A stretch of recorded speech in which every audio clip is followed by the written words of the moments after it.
Welcome to the MuseCast, where we squeeze every last drop of inspiration out of Sunday's sermon. Hey everybody, Dan Kent here. Today I am with Rob Kistler, who is on our teaching team. He's also a care pastor, is that right? Yes. Yeah, Yes, and I just assume you're like the Woodland Hills counterintelligence. You're like the Secret Service, because I know the whole place would fall apart if you weren't here, but I don't even know all of the things that you do here. So I care. I care. But you do way, more than care. Secret Service might not be the right analogy to use right now, but yeah. Yeah. Well, I tell you, I know that you also inform and you share your perspective, and you're an important part of just kind of the planning and the running of this church body. And how do we kind of learn to love together? What does that look like day to day in actual relationships? And you play a big role in that.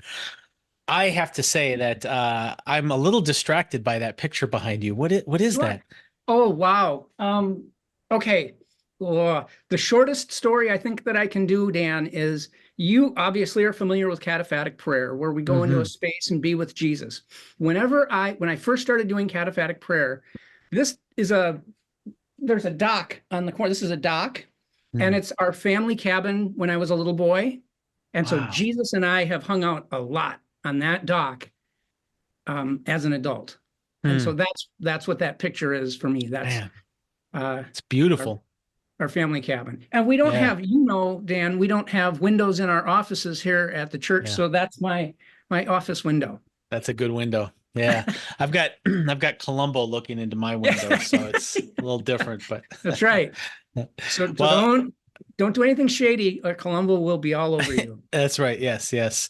Well, Shauna is feeling a little under the weather today, and so Rob said that he would step in and help with this sermon, which is I'm totally taking Shauna's role because I forgot the name of the sermon. Do you remember what it was called? Sing. Let us sing. Let's sing. Singing to God. Singing something. All right, I got to look it up. I think it's Singing to God. Is it? Yeah, Singing to God. Okay. Yeah, I knew what I'm doing. Yeah, it's Singing to God. Of course. So, so Shauna's under the... By playing the role of Shauna, you didn't know, you just played like you didn't know the name of the That's right. Well, exactly. Okay. I did that on purpose. Yeah. I didn't think your role of knowing it. Yeah. Go ahead. I just think it's curious that Shauna got sick, and we didn't hear about it until yesterday. She saw the sermon about singing, and suddenly she wasn't feeling good because she was worried that she would have to sing on the MuseCast. And I think it's suspicious. It's suspicious. We're a little suspicious. No, she'll be back next week. I think she's going to feel better, and she's just feeling a little under the weather. So it's Rob and I today, and which is really fun because this is the first time we've done the MuseCast together. It is. Yeah, I'm looking forward to it. I really am. You've been on with Shauna, though, right? I was one time. I think when I was on my anniversary vacation. Wow, that was a long time ago, because you haven't been on vacation a long time. Yeah, Anyway. Yeah, all right. Anyway, so I am still going to do the sermon, and then we'll talk about the sermon and have a nugget, and we'll put a bow on this. So, all right, so Singing to God is the sermon, and we're still in Revelation 5, where Greg kind of really focuses on this passage that talks about the bowls, which are the prayers of God's people, and also the fact that they have these instruments, which kind of demonstrates the centrality of music. And so Greg, this coming weekend, he's going to look at the bowls and the prayers, and he's going to talk about prayer this weekend, but the day before yesterday, he looked at this singing and this music, and so to kind of set this up, he first kind of does a summary of where we've been. In particular, he wants to look at this idea of perichoresis and this idea that the Trinity is this eternal dance, this eternal mutual indwelling, which kind of plays on this Greek word that where we get this word perichoresis. And so it would be a perichoretic dance is what this Trinity is. And it involves this outpouring into the other members of this community. And we are being invited up into that. And one of the ways that we dance, one of the ways that we demonstrate this perichoresis is that we pour ourselves out into the other. And so worship is one of the ways that we can pour ourselves out to God and to express God's great value and express what our heart toward God is, and which I think is really cool. And it's fascinating because then Greg kind of taps in and kind of shows how this kind of singing and music and also the prayer, how these two things are demonstrated throughout Scripture, even before the book of Revelation. And a really great example of this is in the book of Acts, where Paul and Silas are in prison, and they are doing these two things. They are praying and they are singing songs. And it's fascinating that they're in this just terrible circumstance, and this is what they're doing. And it just kind of shows how central these two things are to being followers of Christ. And it just so happened that that behavior then ends up serving as this great witness to the other people who are in this prison. And so singing and song is just sort of a staple of the faith. And Greg really kind of looks at that. I love that he taps into this idea that Paul shares in Ephesians, where he tells the Ephesians, don't get drunk on wine. He doesn't say don't get drunk. He says don't get drunk on wine. Instead, get drunk on the Spirit is what kind of the implication there is. So to have this euphoria and this drunkenness about God and to express that in song is kind of what we're called into and what God has given us the opportunity to do. And so then Greg in the sermon just kind of gives these three sort of points about singing. The first one is that this worship should involve the whole self, to kind of come back into that perichoresis. It's not like it doesn't mean like it involves the whole self.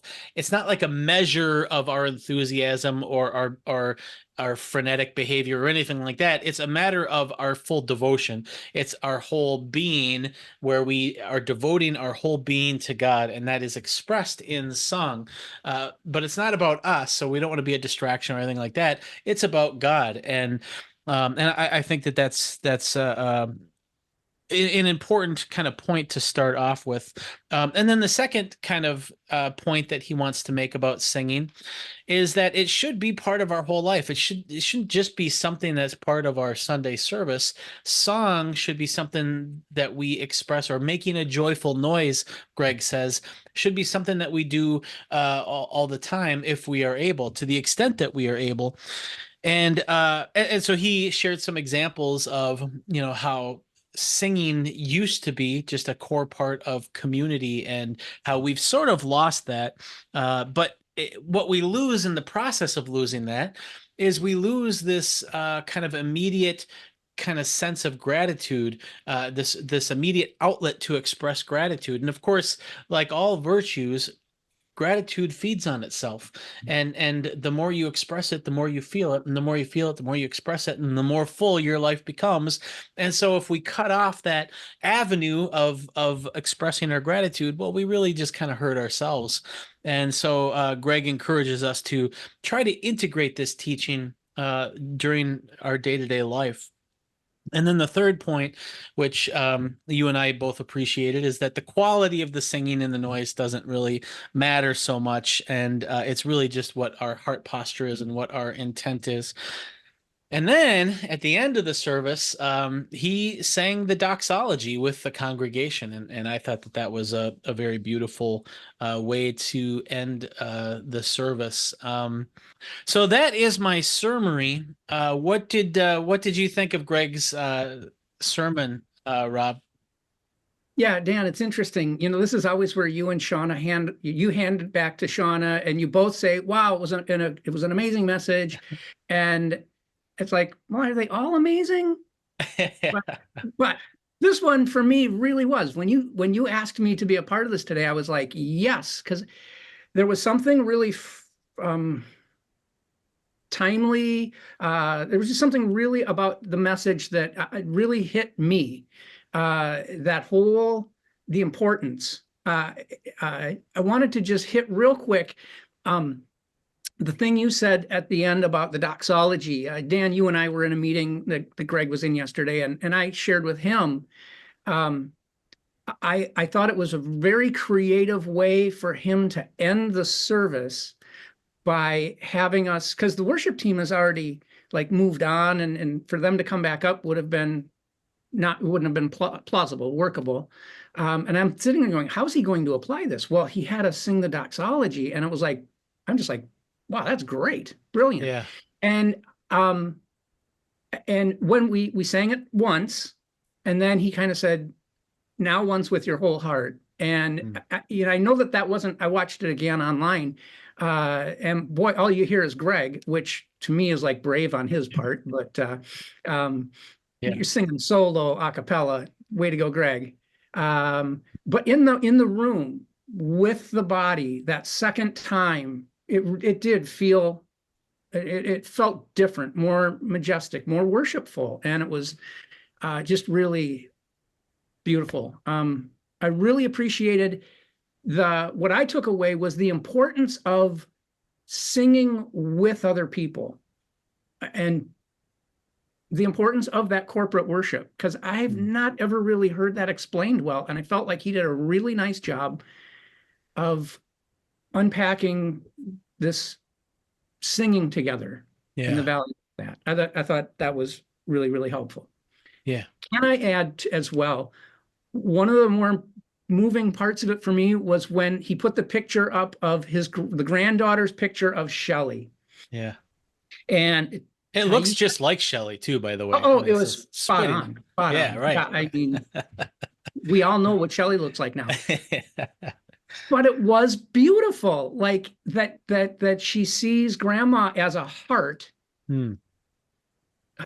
Priceless. Like Greg's, it was just a wonderful image, because I am one who part of my hang up for worship is how I sound. I get pretty self-conscious about how I sound.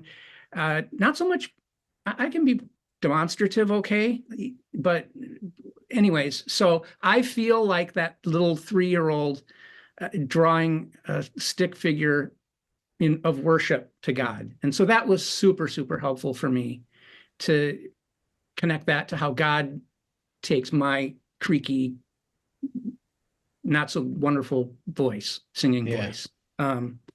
Yeah. So I think I'm probably in a similar boat where I don't even know how I sound. Like I can never tell where I'm at in the key and all of that. And also worship music baffles me, because like I don't understand, like all of a sudden, we're singing a verse and I'm okay, we're moving on to the next. No, we're not. We're singing that one again. And it's like everyone seems to know that except for me. And so there's been many times when, the congregation has been singing Praise Be Thee, and I'm singing some other verse, and it's but I agree that there is something when you're singing with others, when you know what you're doing. There is that bond. There is that connection there. I also think, what do you think, and I shared this with Greg on Saturday, more as a reflection than any feedback on his sermon. But I just think that, when you take the singing and song and you think of like the uncanny structure of music, it's just so weird that this random world that came from this big bang where there's rocks and quarks and just, chaos, but there's also harmony, and there's this mathematical beauty that we have discovered that exists there, and we can tap into that order that's there. And I think that, so for me, when you look at that, when you look at that transcendent truth of musical scales and musical order, and then you also look at the bowls of prayers where we are just like we're lamenting, we're expressing our need, we're talking about the gritty reality of living in this place. You have, in my opinion, in those two things, salt and light. And when Christ tells us to be both salt and light, I think that that's sort of reflected here. And so to sing with others is to sort of dance in that light and to be part of that light. And that's one of the things that I was thinking about as I contemplated his message. Yeah, that's good. That's really good. I'm just gonna feel like a sharp turn, so I'm putting on my turn signal and I got a question. Are you familiar with polyvagal theory at all? Polyvagal theory. Yeah, I think I am, but I didn't know it was called that. Okay, so there's all these. They've found all these vagus nerves that run through and it's this big thing now, kind of in therapy land, where the whole body now is a big deal, and one of the ways they're talking about it is this vagus nerve. I'm skating on thin ice because I don't know this theory really well. However, one of the things that I've heard said about it in the bits and pieces that come at me around this theory is one of the ways for us to help change our state and to calm in this very secular polyvagal theory of Stephen Porges's is singing and humming. And I found that fascinating. I was thinking about that on Sunday as, now, are we going to have vagus nerves in heaven? Probably not. But that's beyond the scope of this conversation. But for us today, there is physiologically something that goes on in our bodies through singing and humming. And I think there's also something with the breath. You're familiar, of course, everyone knows breath work. But there's something about breath. So I just wonder, I'm not like making some theological stand or something, but I'm wondering here with you, just if there isn't something physically also in the singing that helps us be in a better frame of mind. I don't know. What are your... Well, I think, what was it? I think it was when I was working at Fairview Riverside Hospital, and I was working the night shift, and one of the other techs that I was working with, he was doing all of this study on sound waves, and he thought that the scales indicated like design in the universe, and that somehow he thought that when we understand sound waves and that musical structure, we will somehow uncover kind of like God is what he said. And I don't know about that, but but he was very much into that, where everything is somehow connected to the music in that way. And so our bodies are, if we are depressed, if we are anxious, there is a sense in which we are out of tune. And that's the language that he used. And as an analogy, I think it's a good analogy.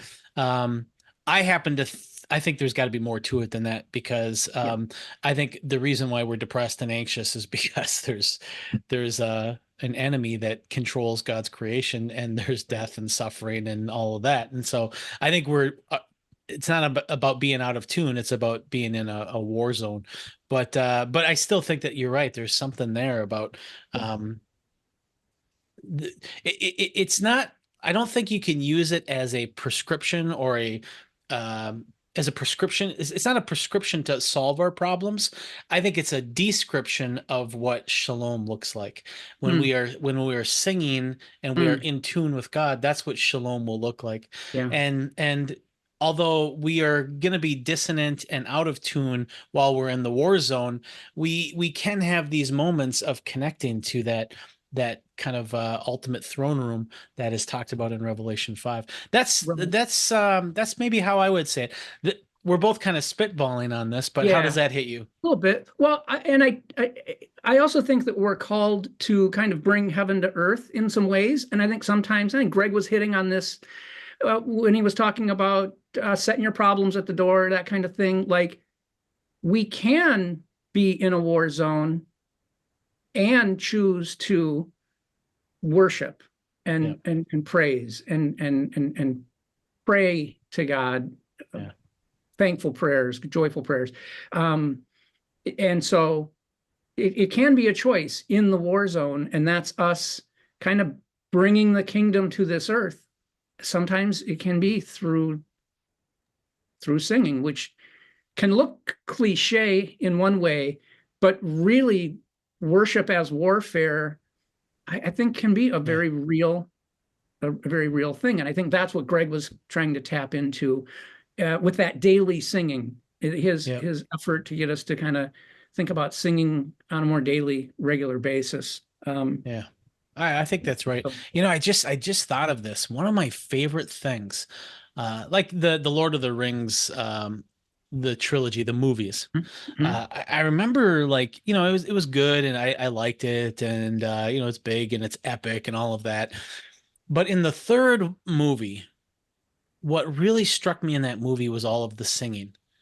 And like, it's amazing how many characters start singing songs in that third movie. And it's what I like about it, and I think Tolkien was probably tapping into some of these same ideas, is the singing.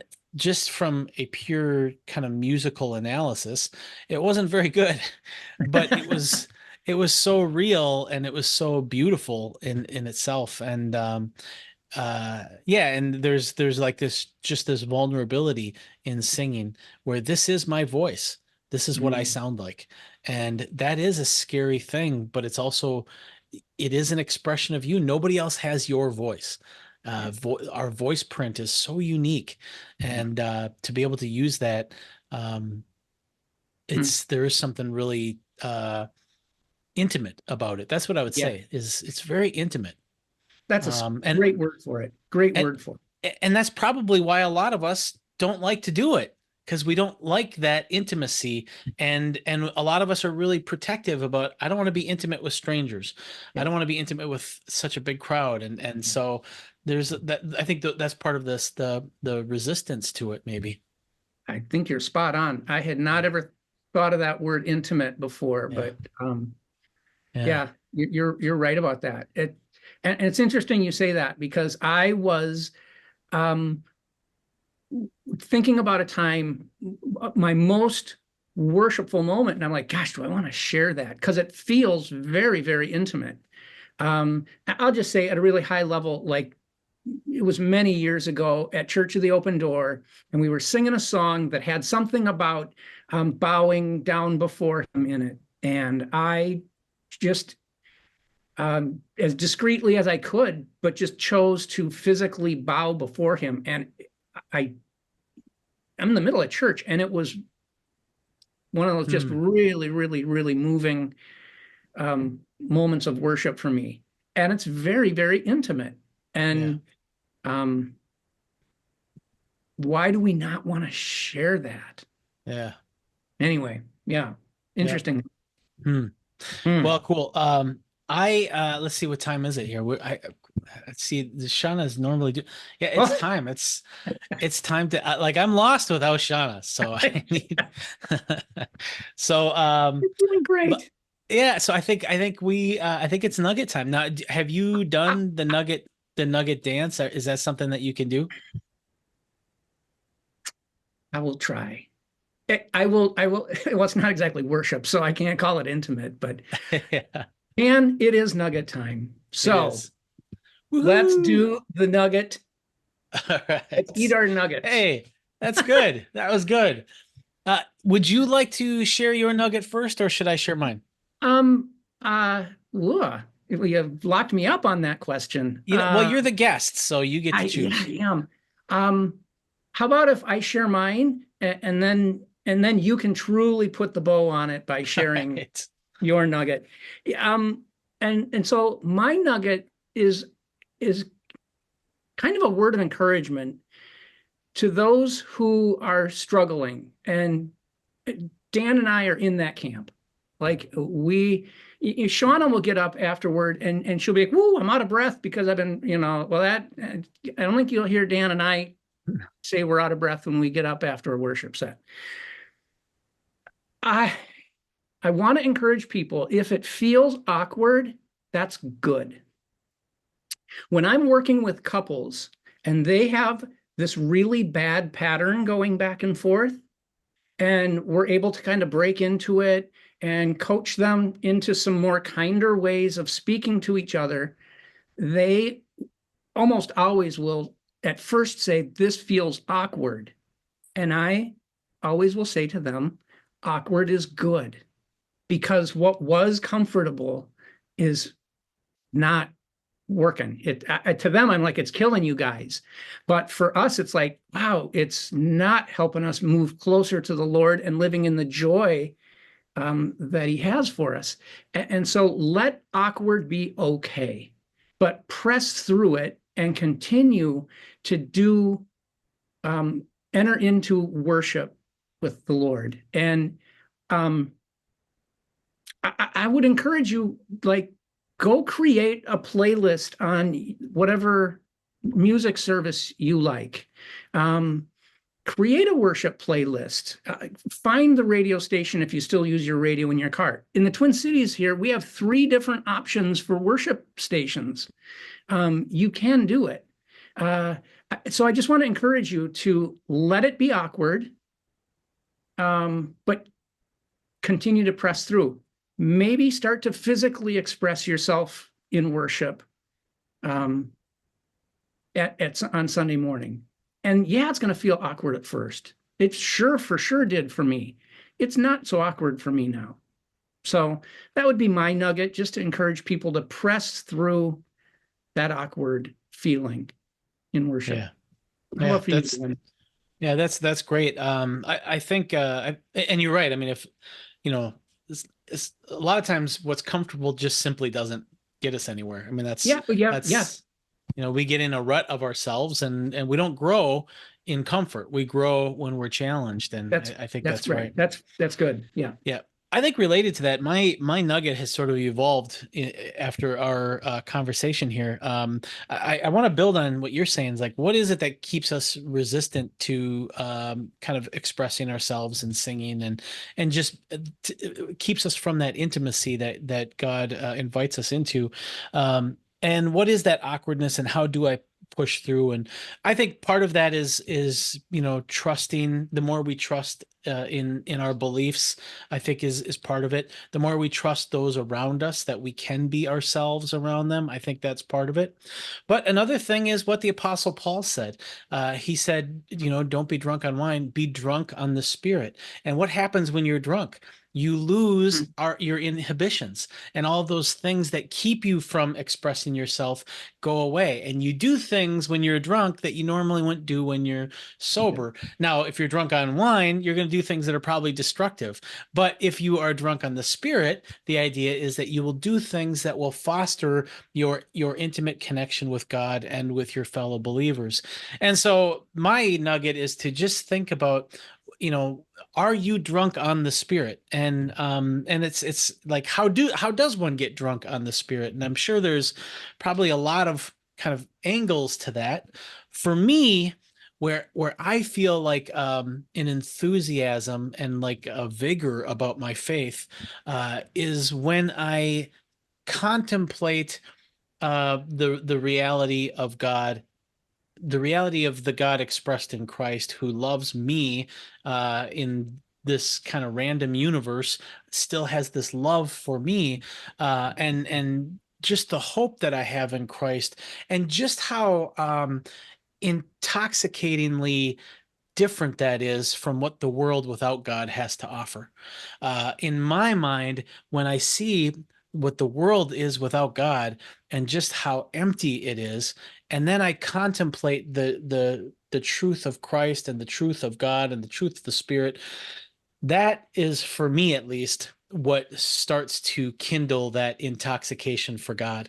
And so I encourage people to kind of think about that, and to dwell on God, and to get into that drunkenness that that sort of intoxication with the truth of God and God's love for you and his world. And that might be the type of thing that can push us through our inhibitions and our resistance to worshiping God with our whole selves, as Paul says in Romans 12. That is my nugget. I like that. So I'm going to summarize what I kind of heard you saying in very different words. I'm hearing you say, start with your strength, which may not be the singing worship, but let that strength lead you into more with the thing that might not be your strength. I think you could do that the opposite way too. Okay, so if you're really into worship, but not so much into like contemplating the scriptures and, Interesting. Deep thought. Well, what if you start with worship and then say, Lord, speak to me through the scriptures. So I'm going to now enter into the word and anyway. Yeah. Interesting. Yeah. Good. Well, that's cool. Well, hey, that was our episode of the MuseCast. And, let's see if I can do this right. You can send questions here, right there. Okay, I did it. Yeah, what else does Shauna say to end this? She's just so natural. I don't even know. What else? Well, do you know what else? How does she close this off? I don't remember. I don't know. She says something really excited and upbeat and very happy. And we're glad that you were with us today. Yes, and, she says that. Yeah. And so if you're coming in person next Sunday, enter into worship vigorously when we join together. There you go. And wherever you are, enter into worship vigorously. Yeah, that's good. Hey, Rob, thanks for joining today. Thank you. I appreciate you having me. This has been a lot of fun, and I really appreciate being able to dialogue with you on this. It's been fun. Totally. Yeah, and this is the part where we wave. Okay.